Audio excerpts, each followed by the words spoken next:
మనం ఇప్పుడు కుంభమేళా ప్రయాగరాజ్లో ఉన్నాము. అయితే ఈ వీడియో మీకు మొత్తం ఎందుకు చూపిస్తున్నా అంటే చిన్నపిల్లలను తీసుకొని రావద్దు, మీకు ఇబ్బంది అవుతుంది.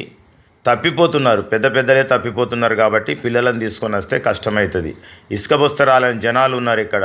నీటి ఒడ్డున చూస్తే మాత్రము స్నానాల ఘట్టం కాడ ఆడ అసలు నది కాడ దిగేటప్పుడు చేసేటప్పుడు పెద్దలకు మాత్రం ఈజీ ఉంటుంది. కాకపోతే జనాలు బాగున్నారు, అక్కడ తప్పిపోయే అవకాశం ఉంటుంది.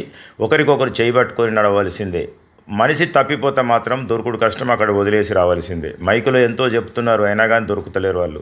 మేము పోయినాడు మాత్రం పొద్దు నుంచి రాత్రి దాకా అసలు మైకులో చెప్పడము, వాళ్ళు పోయిన వాళ్ళు మాత్రం దొరకడం లేదు. అలా ఉంది కాబట్టి అయితే యాత్ర బాగా నడక ఉంది కాబట్టి ఈ ముల్లెలు మూటలు బ్యాగులు అనేటి లగేజీ ఎంత తక్కువ ఉంటే అంత బాగుంటుంది. ఇక్కడ మహారాజులు అఘోరాలు ఇది చూడాలని మీరు అనుకుంటే ఇప్పుడు మీరు చూస్తున్న ఈ జనాల సందేహం అంతా యాడున్నదంటే ఈ నది అవతల ఒడ్డుకు ఉంటుంది. ఈ జనాలందరూ, ఈ భక్తులందరూ మీరు చూస్తున్న ఏరియా అంతా నదికి యువతల భాగం కాకుండా అవతల భాగంకు నడవాలంటే ఒక 8-9 కిలోమీటర్లు 10 కిలోమీటర్లు నడవలసిందే ఫస్ట్ నది నుంచి అటు నడాలంటే. అయితేనే అక్కడ 20, 19, 18, 17, 16 సెక్టర్ల లోపల ఈ సాధు సంతులు, అఘోరాలు, నాగసాధులు వీళ్ళందరినీ చూడాలంటే అదే ఏరియాలో ఉంటారు. 20, 19, 18 ఈ లోపల ఈ సెక్టార్లు అంటే ఫస్ట్ నది నుంచి మనం ఎంట్రీ కాగానే ఆ నది నుంచి అవతల గడ్డకు పోయేటందుకు కొన్ని రోడ్లు ఏర్పాటు చేసిండ్రు అన్నట్టు టెంపరవరీ. ఇవన్నీ సెక్టార్లుగా వాళ్ళు రాసి పెట్టిండ్రు.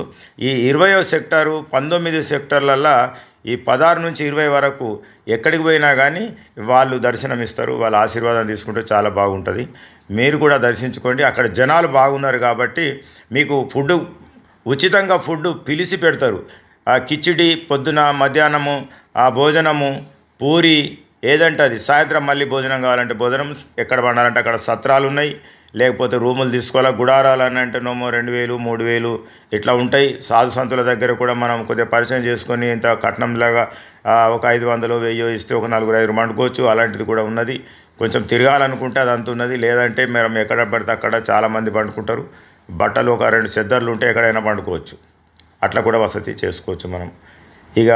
మీరు ఈ జనాలను మాత్రం కాపాడుకుంటూ తిరగాల, వదిలేసి వస్తే మాత్రం దొరకరు. మీరు చూడండి ఇది.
ఇప్పుడు ఇక్కడ పడుకున్న వాళ్ళంతా బహిరంగంగానే పడుకున్నారు. ఇది నదికి యువతల భాగం అన్నట్టు ఫస్ట్ ఎంట్రీ. ఇక్కడ చలి బాగుంది, అయినా కానీ రూములు తీసుకోలేని వారు అంతా ఇక్కడ తెల్లవారుజామున ఇదే బహిరంగ ప్లేసుల్లో పండుకున్నారు. మీరు చూస్తున్నారు చూడండి దృశ్యం. చలి ఉన్నప్పటికైనా కానీ వాళ్ళు ఒక నిద్ర చేయాలన్న ఉద్దేశంలో వాళ్ళు బయటనే పండుకున్నారు.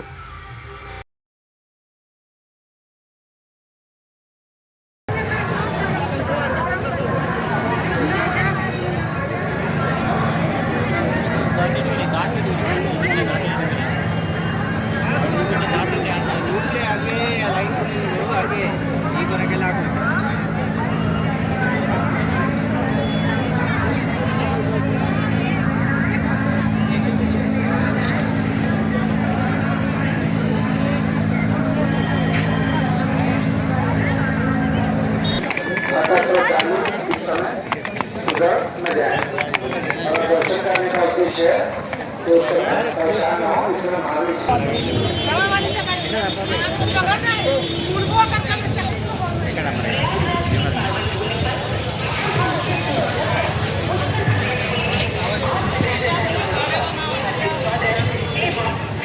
मेरी गल सुनो, सेक्टर नंबर 20 आ गया, डमरूवाल दी ना जाओ सर।